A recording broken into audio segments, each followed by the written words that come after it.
Hey, my lesson this morning is from Joshua chapter 5, verses 9 through 12. Who moved my manna?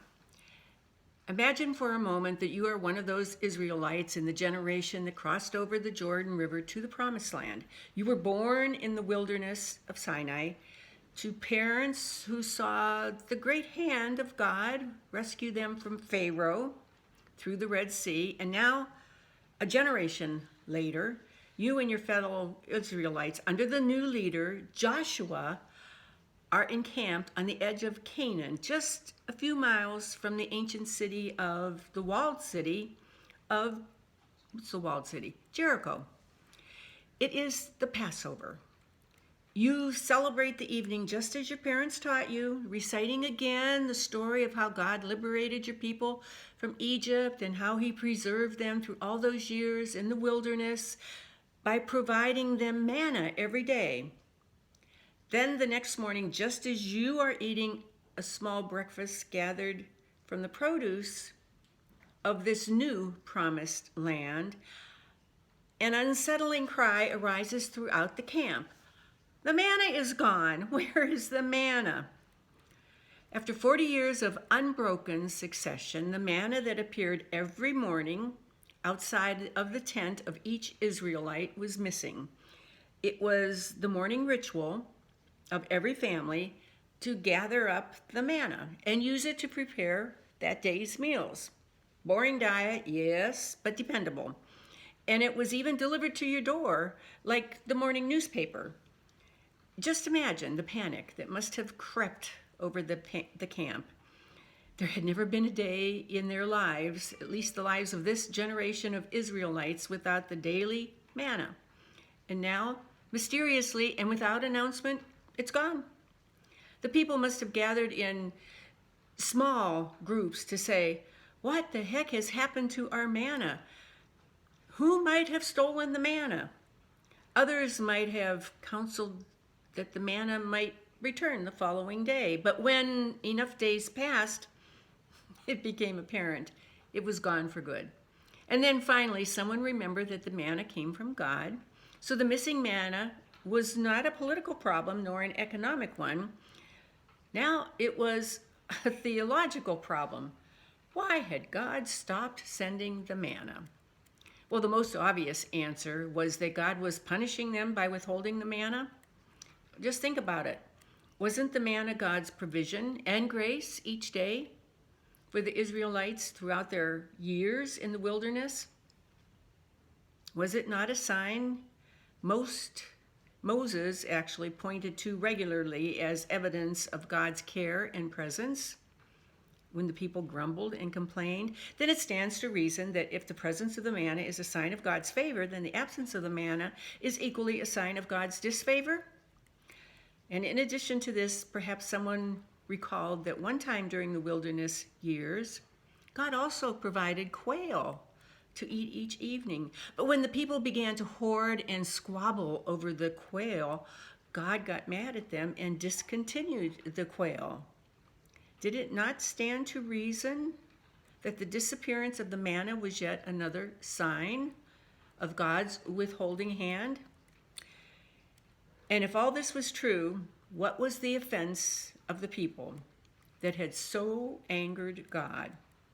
God had just shown his mighty hand again, stopping up the Jordan River, allowing the people to cross, just as he had done with that Red Sea a generation before. And the people had just celebrated Passover in accordance to the commands of Moses. How could God be mad at them so quickly? The answer to the riddle is simple. God was not mad at them. God did not remove the manna because he was angry, but as another sign of his great love. God stopped the manna when the people arrived in the Promised Land because he loved them too much to keep them dependent on a free lunch. Instead, he provided them the ability and the land to grow their own food, to harvest their own crops, to tend to their own herds. It was harder work than just gathering manna at the door of the tent each morning, to be sure, but God knew, as every parent knows, that the goal of love is to see the beloved child become mature self-sufficient, and responsible. That is why mothers wean babies off the breast milk, and why parents stop paying adult children's expenses. It is the reason flight instructors eventually step out of the cockpit and force the students to fly solo. It is why government programs to help the poor work best when they are a hand up to self-sufficiency rather than a hand out, which keeps a person locked into dependency. The same love that provides the manna in the first place must also love enough to know when to take it away. God loved Israel so much that he stopped the manna that day in Gilgal. On the surface, it seemed like a hard day for Israel, but it was the beginning of the best years of their lives. And before Spencer Johnson wrote that best-selling business book, Who Moved My Cheese, God wrote the same idea into the DNA of faith. Change is seldom a welcome sight at first, but it is the incubator of new ideas, new chapters in our lives, and new insights into our faith. Maybe Lent is a perfect season to learn again how something taken away can teach us to grow up in faith. Years later, as Israel would look back on the morning the manna disappeared, they would smile with wisdom and gratitude, for everyone by now had become farmers and herdsmen and merchants. They had settled and inhabited the promised land, and they had learned to realize that this more varied diet was no less a gift from God's hand, just as the manna had been with their forefathers. They knew, looking back, what they could never have known on that first morning. The manna was God's way of keeping his people alive in the wilderness, but it was also his way of keeping them moving. If it were not for the manna, the wandering Israelites would either have perished or become adapted to living in the wilderness as Bedouins. In either case, they would never have made it to the land of Canaan. They would never have developed into full-grown people of God, for which purpose God's grace was extended to them in the first place.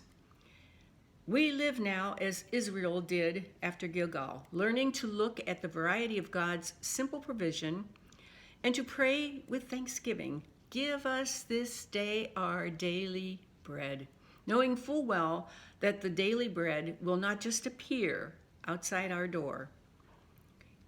And for that grace, too, we thank God.